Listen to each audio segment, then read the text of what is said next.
All right, all right, all right, all right. So I'm making this quick little video for you, Mr. Than Jones, and for this chart that you pulled up. And I'm going to show you how you're wrong. Okay. Well, at least in my opinion, right? There's always more than one way to skin a cat, so maybe you're right. But okay, first of all, I do not play support resistance. So your S and R zone there is not something that I play. Okay.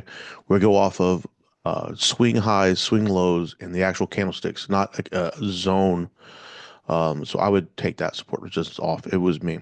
Now look, we are pushing up, as you could tell, but you are trying to find an entry to take a short. So really, you're looking at sells and try to get in a pullback to sell. I mean, that's your goal. So your Fibonacci is going the wrong direction. You're drawing a buy Fibonacci, okay?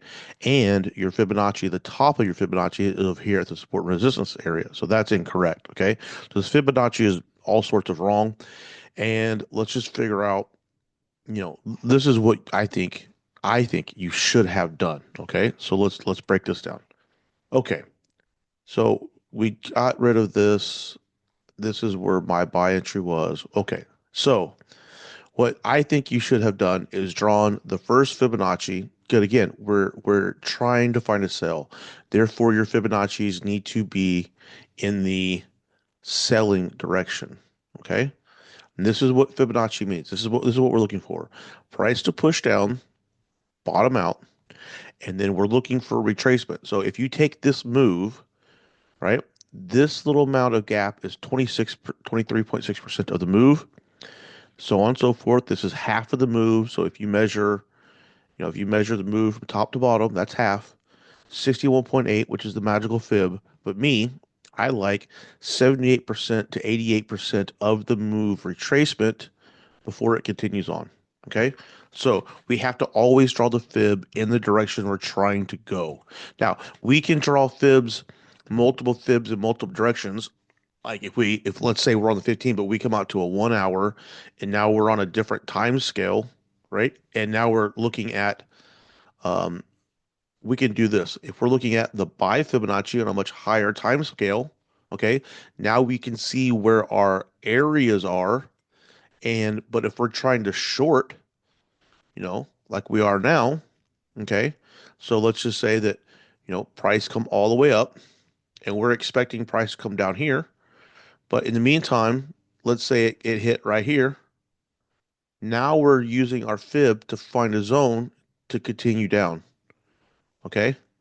And then we could Fibonacci that move to find a zone to come on down, okay? Let's just draw this out. Okay, so let's move this. So now we can draw, if you can see here, a Fibonacci on this side, and there's the 7888.6 retracement. Okay, and then we could draw another Fibonacci from there to there and find our 7888.6 retracement. And this is how we can take internal scalps or internal smaller moves, right? There's our area. We could take moves and then we look at where the TPs are, 61.8, let's just say, that happen to match up with our 88.6. So now this is telling us that we could take these cells, right? There's your 10% of that Fibonacci.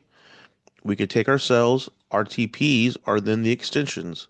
So we could take a cell there. We could probably take a cell right here. Okay, 10% of the Fibonacci.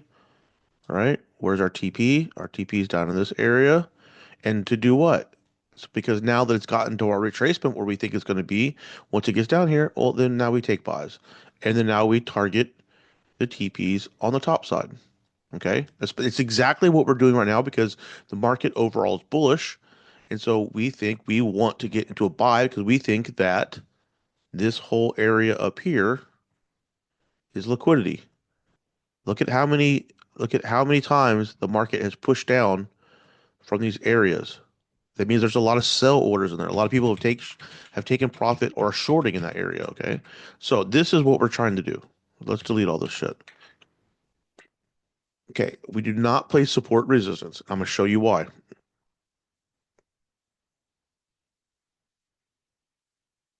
Okay, now we're back to what we're doing here. Let's close this out. And by the way, how about we called out that TP right there? Just saying, we called out that TP perfectly and I closed my trade. It's fucking perfect exit, dude. Perfect exit. Okay. The reason why I didn't think it was going to break all-time highs, okay, just recap here, and because I still thought, if you guys remember, I was like, yo, I'm entering here. It's kind of risky. I'm probably entering too early because I had a thought that it still needed to come down here and pick up all this stuff, right? Therefore, because in my brain, I'm like, yo, I think it needs to come down here. I was not thinking that it was going to set all-time highs right now. I had a feeling that it was going to come up. Okay. It's going to come up. It's going to reject somewhere up in here and then come all the way back down to here to get these to get this liquidity. So that's why I called full TP right there and I just closed my trade out. And it was a great trade. It was just almost a 7% or I can't remember, maybe it was like a 7.6% profit or some shit. Like there's lots of profit. But anyways, let's get back into what we're doing now. Back to the 15 minute. Okay. So what I think you should have done is again, I'm waiting for one more sell up here. Okay. Because I've told you guys a million times, I like to see three and go, right? And this being divergent the whole time. Now, I would have liked for that to form again. I would like to have done that right there, and it didn't do it. I mean, just plain and simple, it didn't do it. It doesn't always do it, but I think we still got a little bit more to go because it barely just touched the bottom of that order block. All right. And then it rejected. So I think it's still got a little bit more to go. So it's just all it's doing. Look, if you look at it again, we're always trying to figure out why is the market doing what it's doing. All right. Well, look at this little block of candles right there. There's sell candles. Let me zoom in so you can see this. There's sell candles. So what did it do? It came down here, picked up those sell candles, negated that money out, whatever these orders are here, and then it pushed back up, or it is pushing back up now. Okay. So it just makes sense. Where's the Fibonacci at on that push? Okay, well, it's right at 60, right in the equilibrium area. All right, so the trade came back down, caught equilibrium, caught those candles, and now it's pushing back up. So again, I was patient, and the reason why I was patient is because I had, because again, I think that these need to get taken. Again, this shit is all planned out, right? So I want you to think days in advance. I want you to look back to the left and see where the candles are, where the gaps are, where all this shit is, and make a plan in your head days in advance. Okay, so anyways, here we are. This is the chart that you just showed me. What you should have done is drawn the fib from top to bottom. Now, at the time you drew it, this was the bottom. Okay, and you can see that it came up to 38.2. Again, downward fib. Excuse me, undo that. Okay, downward fib because the price is moving down. Find a pullback, and then continue the wave. Okay? So here we go. Since this fib was a shitty full pullback, it only went to 38.2. I don't think that this is a good bottom. Okay? So we're not going to use that bottom. I want a healthy pullback. Right? I want a top to the bottom up here somewhere. It doesn't have to hit this area 78.6, but at least needs to hit the 61.8. Right? It needs to be a healthy pullback and then continue. So this little 38.2 is not good enough. So let's drag this down then. Okay. So now this is the fib we're working on. Okay. Now you're talking about support resistance or whatever. So what I think or what I see is look at this tops. See these tops right here? That to me looks like liquidity. Now, what about this little area? There's a little wick right here, but there's basically that little area. So let's take that out. Let's just draw a little box. All right. These little candles right there. All right. So in my opinion, what's going to happen? Let's just mark it off. Okay. So if this was the target on these cells to pick up these candles and to push back up, which it looks like it is, again, if you want to be a trend liner, right? Price broke trend line. Okay. I'm not a trend line guy, but I mean, look at it. I know how to use them. Price is breaking trend and now it's going to push back up. So what do we want to see? Well, we want to see at least the very minimum, this taken out and this taken out. So if it comes back up here and takes out that liquidity, this is right in our sell zone, and then we can short. So if you want to take a sell right here, you are 100% good to go with that, right? And you could put your stop loss right there. The only problem with that is you might take an L. Okay, well, we all might take L's, okay? But that is a valid trade, a very valid trade. Or you could play a little softer, play a little safer, and put your stop loss way up there, which again is our original stop loss for our bigger trade. Again, now you want to run your TPs all the way down because why? We're trying to get down here. Remember? So there's our buy zone. Okay. This is our sell zone. So if you take this entry here, you might be early, but you are probably safer that you're going to catch the trade. All right, so put your stop loss there. Now, maybe if you take this entry here, you don't do a full position, knowing that you might go into some sort of drawdown, and perhaps you take another position up in this area where I'm going to take mine. And then now you have two positions, the first one being smaller, the second one being a larger lot size. Okay, because now you have a better entry, and then you make decisions. Perhaps on this first entry, when it comes down to this double bottom, or it comes down to, let's say, this area right here, right, where we're picking up now these sell candles, where this is now an order block. All right, maybe you take your profit at the top of that. And you say, you know what, on this first position, I'm just going to shave off and close this out, take that profit, put it in the bank. I have a larger position at a better entry, and I'm going to leave more of it to run. And so now when it starts to clear out these positions and maybe this order block down here, now you take off part of that profit. Okay. And then you leave the rest of it to run and go to full TP. And then when you come down to full TP, you close out 99% of that. And perhaps you leave a runner just in case the market goes bananas and it fucking melts. And just in case it goes bananas and melts, you've got a good fucking entry way at the top. All right. So both of these sells are going to be on the riskier side of things because we're in a very bullish market. But what is the market telling us? Let's just go to the 1 hour time frame. Okay, what is the market telling us? Well, is telling me now. If we look at price action, right? We came up, we had an all-time high. We can see that. Push down a little bit. It was not enough liquidity to set a new all-time high. That's a higher low. Now what? We continue to sell off. And then right here, we did not set a higher high. We are continuing to make higher lows. Now, I still think this is going to do this and then sell off, right? But again, we're risky. I think it needs more liquidity. So I think it needs this liquidity. Maybe it needs to, I mean, if you look, all right, what is this now? This is now a double bottom that it set. Maybe it needs to take out this double bottom as liquidity. But anyways, I still think the price needs to come in this area somewhere before we set all-time highs.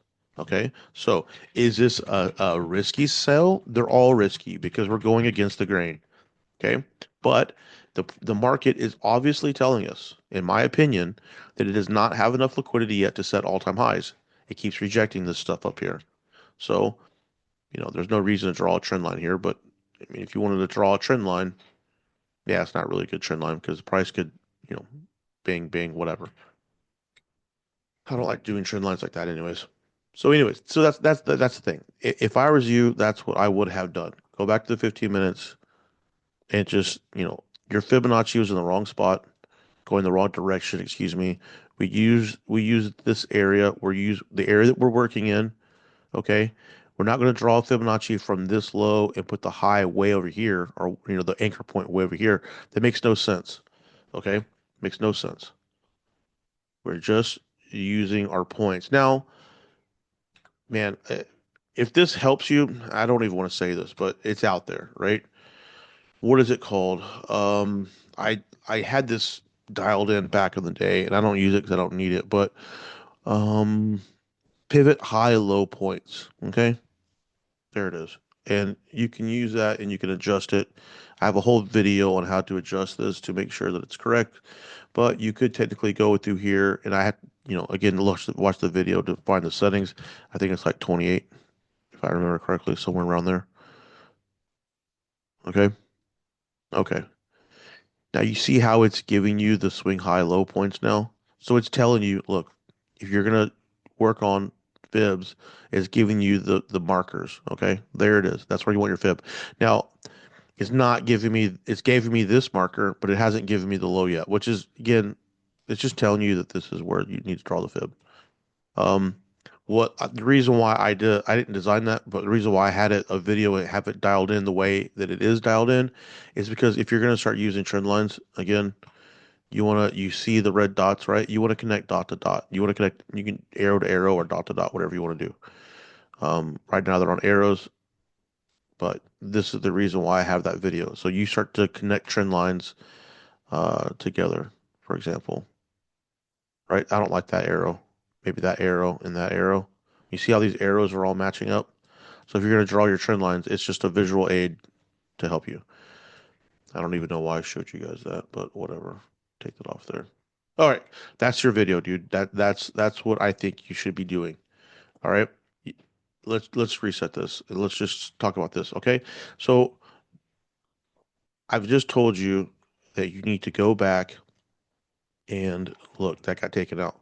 You need to go back in time and look for where liquidity is sitting, right? This little area, right? And this is your targets for ups. That way you can sell. But at the same time, like you guys on your charts, I want to see that y'all have like, oh, look at this. That's a little point of interest.